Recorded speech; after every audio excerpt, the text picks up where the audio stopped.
एक बारी एक मुड़ा अपनी माँ की प्यो के मरने के बाद वृद्ध आश्रम छड्डी आंदा ते महीना महीना उसी खर्चा भेजदा रौंह्दा। एक दिन वृद्ध आश्रम का फोन आंदा, जे तुंदी माँ का आखिरी समा आई गेदा। पुत्तर उसे मिलने जांदा, माँ दी आखदा, माँ दस तेरी के आखिरी ख्वाहिश है। ते माँ आखदी, पुत्तर इस वृद्ध आश्रम के कमरे च एक पक्खा जरूर लाइयो।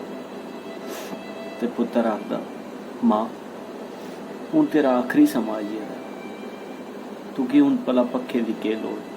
ते माँ आखदी, बच्चा मैं बड़ी तकलीफ च दिन कड्ढे ने, गर्मी च मैं बड़ी मुश्किलें दिन कड्ढे ने। मैं नहीं चाहती जे जदों तेरे पुत्तर तुगी इस वृद्ध आश्रम छड्डी जान ते तुगी गर्मी लग्गे। मिगी अज भी तेरी चिंता सतांदी है बच्चा। जेड़े लोकें दी गल समझ आग ते प्लीज शेयर जरूर करियो, क्योंकि असें भी कदे मां प्यो बनना।